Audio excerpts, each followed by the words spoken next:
What is going on, guys? In today's video I will show you the best build tier list in Last Epoch Season 2. If you're here to speedrun through monoliths, melt bosses in seconds, or just find a build that fits your playstyle, then I've got you covered. Because I will cover the top 35 new meta builds from worst to best, so you can pick and choose which build is the right for you.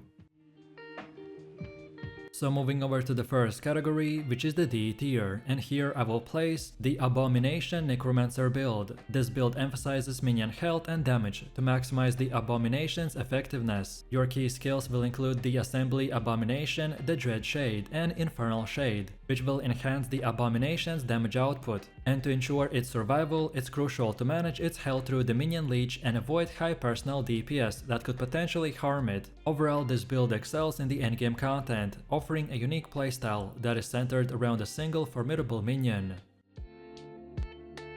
Next in the D tier, we have the Shield Bash Forge Guard build. This is a powerhouse of a build that combines formidable defenses with a high melee offense. The core to this setup is a Shield Bash skill, which scales damage through the high block effectiveness and strength, thanks to the Indomitable Force and the Iron Arms node. Achieving 100% block chance not only enhances survivability, but also will boost our damage output. Key skills will include the Ring of Shields for additional defense, then the Volatile Reverse for damage amplification, and Sigils of Hope for debuffs. While the build boasts exceptional single target damage and tankiness, it has limited AoV capabilities and an average clear speed. Next we have C tier, and for the first build we got the Earthquake Beastmaster build. This is a melee setup that combines high single target damage with a robust survivability. Core to this build is the synergy between the Tempest Strike and the Earthquake. Tempest Strike rapidly will generate mana and apply buffs like the Aspect of the Shark, while the Earthquake will deliver massive physical damage to finish off enemies. Support skills such as the Warcry and the Summon Frenzy Totem will further enhance the damage output and provide crucial buffs. Our mobility is maintained through the Fury Leap, allowing for swift engagements and repositioning. While we don't rely on unique items to function, incorporating gear like the Undisputed, Eye of the Reen, and the Aura's Time Glass can significantly boost your performance.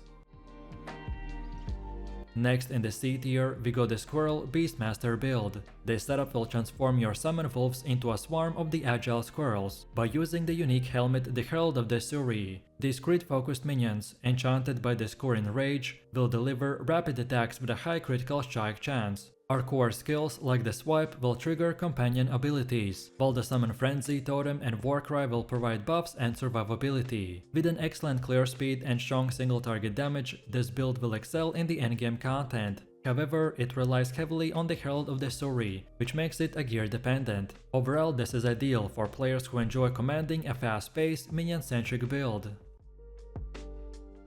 Then for one of the last ones in the C tier, we got the Roid Mage Necromancer build. This setup focuses on empowering a single skeletal mage, specifically a Cryomancer, into a formidable damage dealer. By utilizing the Archmage node, players will summon one enchanted mage instead of multiple weaker ones. Key skills will include the Dread Shade and Infernal Shade that are applied to this mage, boosting its damage output while managing your health through the leech mechanic and careful buffs. The build scales with the player's maximum mana, making the mana increasing gear and passives crucial. While you will get high single target damage and screen clearing potential, it will require careful management of buffs and minion survivability.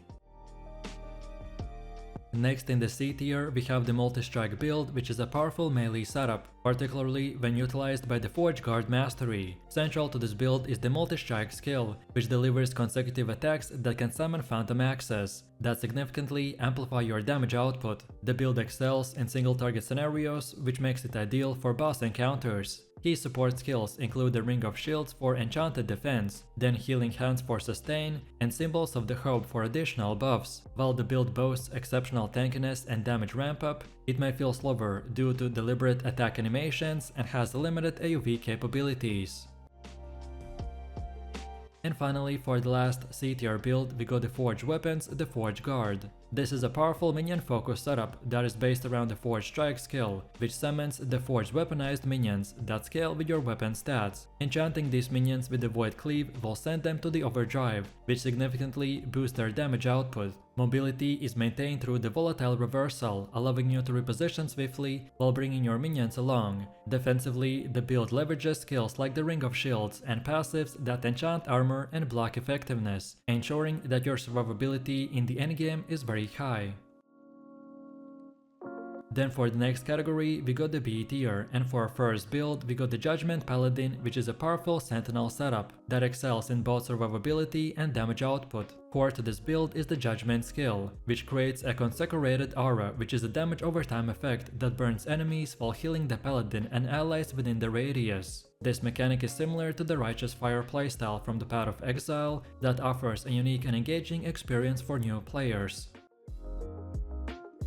Next in the B tier, we got the Bleed Hammerdin Paladin build. This setup focuses on combining Hammer Throw and the Bleed effects to create a high sustained damage. By utilizing the Bleed status effect, this build will inflict damage over time, which stacks with the Hammer Throw's ability to hit multiple enemies at once. Vengeance and the Judgement will provide the Paladin with the damage buffs and survivability. For offense, we excel in sustained AoE damage, while maintaining strong defenses through the high armor and block chance. This is ideal for players who enjoy a mix of ranged combat and damage over time mechanics with a solid survivability in the endgame content.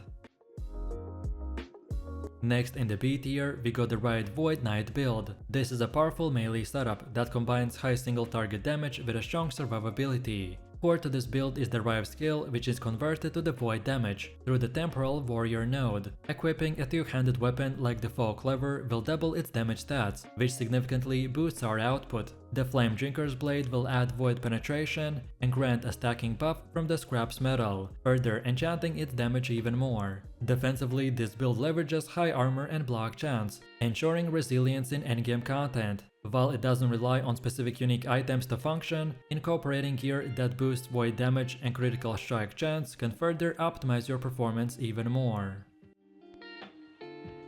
Next up we got the Hail of Arrows Marksman build. This is a tactical range setup that excels in AoE damage through the elemental damage over time. By utilizing the Hail of Arrows skills, this build will create a persistent rain of elemental damage, which overwhelms enemies in its area. The Marksman Mastery enhances this with skills like the Smoke Bomb and the Dark Quiver to generate shadows and buff damage, while the Swift provides mobility and additional damage buffs. Defensively, the build relies on gear for survivability, as it lacks innate defensive tools.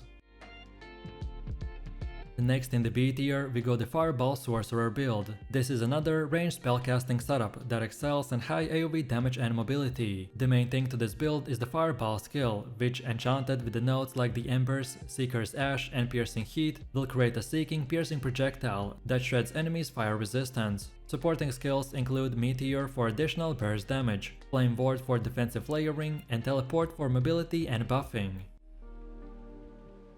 And next in the B tier, we got the Shatter spellblade build. This is a high damage melee setup that leverages cold damage and critical strikes to obliterate enemies. The core to this build is the Shatter Strike skill, enchanted with the nodes like Divide Out, Cold Presence and Absolute Zero to maximize damage output. Dual-wielding swords, especially those with a high attack speed and critical strike chance, will further amplify its performance. Supporting skills will include the Mana Strike for mana generation, Teleport for mobility and defensive buffs, and Flame Ward for damage reduction. Then next we have the Dead Seal Lich. This is a caster that excels in high single target damage and survivability. By utilizing the Reaper form, the Lich will gain a substantial offense and defensive buff, which enhances damage and resilience. The Dead Seal skill will enable the low life playstyle through the Deadlock node, providing 33% damage reduction and a 66% damage multiplier when active. This synergizes with nodes like the Desperate Shroud and the Corrupted Consciousness for additional buffs. Overall, this build is well suited for players seeking a dark caster capable of tackling endgame content with both power and resilience.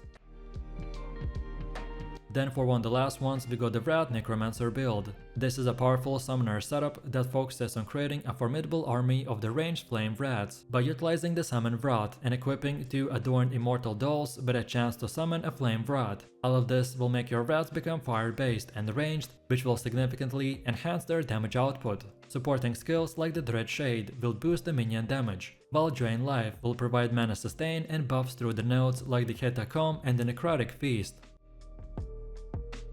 Next we got the Stormcrow's Beastmaster build, which is a high damage summoner setup that revolves around the summoned Stormcrows and the Tempest Strike. By leveraging the Crow Storm, the Crows will unleash a devastating lightning damage, especially when triggered by the Swipe or the Tempest Strike. The build emphasizes snapshotting, where equipping gear that boosts minion stats before summoning will enhance their power significantly. Defensively, it combines Warcry for buffs and Swipe for health regeneration. Snapshotting can further increase damage and survivability, which makes it a top tier choice for the endgame content. And finally, we got the Totem Shaman build. This is a versatile and a powerful setup that excels in both offense and defense. By shapeshifting into the Spriggan form, the Shaman will gain access to a unique set of skills and mechanics, which is replaced by the mana with Rage. The core for this build revolves around summoning and utilizing various totems to deal damage, then also provide healing and enhance survivability. Next up we have A tier, and for the first one we got the Erasing Strike Void Knight build. This is a high damage melee setup that leverages void damage and mana stacking for sustained output. By utilizing the Erasing Strike skill, this build delivers powerful attacks with guaranteed critical strikes, especially when enchanted by the nodes like the Final Hour and Obliteration. Mana sustain is achieved through the Void Well passive and mana stacking, allowing for continuous use of the Erasing Strike. Defensively, the build incorporates Healing Hands for mobility and utility. Next we have the Time Rot Void Knight build. This is a high damage element focused setup that excels in endgame content. By utilizing the Devouring Orb skill, the build applies a Time Root stack, which is enchanted by the Root Grip passive and the World Root node. The Anomaly skill will provide burst damage and debuffs, while the Volatile Reversal will offer unique buffs and echoes for increased damage output. Defensively, the build incorporates Abyssal Echoes for buffs and Symbols of Hope for additional survivability. Next in the A tier, we got the Smite Void Knight build. This is a powerful ranged spellcaster that excels in high single target and AoE damage. By converting Smite to the void damage through the Temporal Corruption node and scaling it with Vitality via the Renouncement, this build will achieve substantial damage output. Defensively, we combine the World Eater and Unending Hunger for leeching, along with the Abyssal Endurance for additional resistance. Key unique items such as the Wrong Wrap, Grasp of the Blood Mage, Anchor of Oblivion, Seed of the Yggdrasil, and the Bulwark of the Last Abyss will significantly boost your performance. This build will offer excellent survivability and damage, which makes it ideal for the endgame content.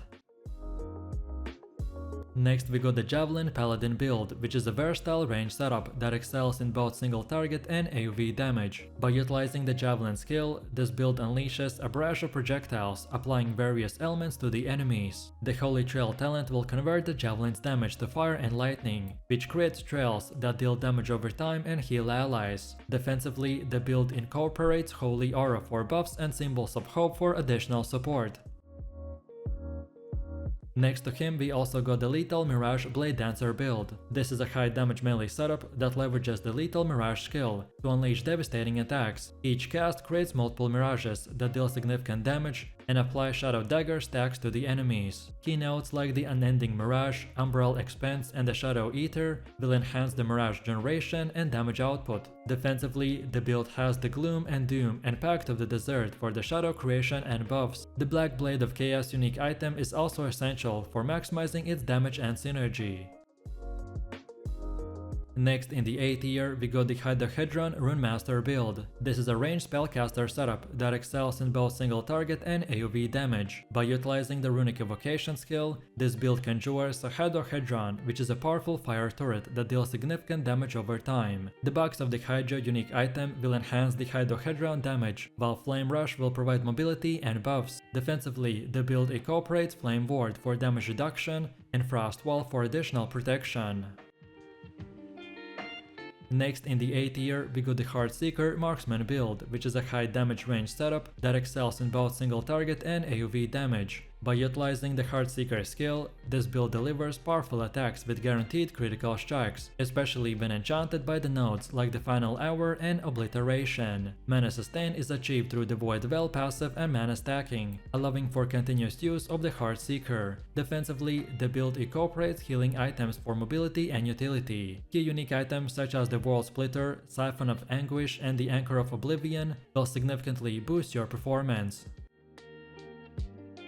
Next we got the Multishot marksman build. This is a high damage range setup that utilizes the Multishot skill and fires multiple arrows simultaneously, applying various elements to the enemies. The Giant Slayer and the point blank node will enhance the single target damage, while the piercing shot will improve AoE effectiveness. To boost critical strike chance, consider investing in the True Strike node. Defensively, the build combines Shuriken for armor and physical resistance shred, and decoy to taunt enemies and provide additional support.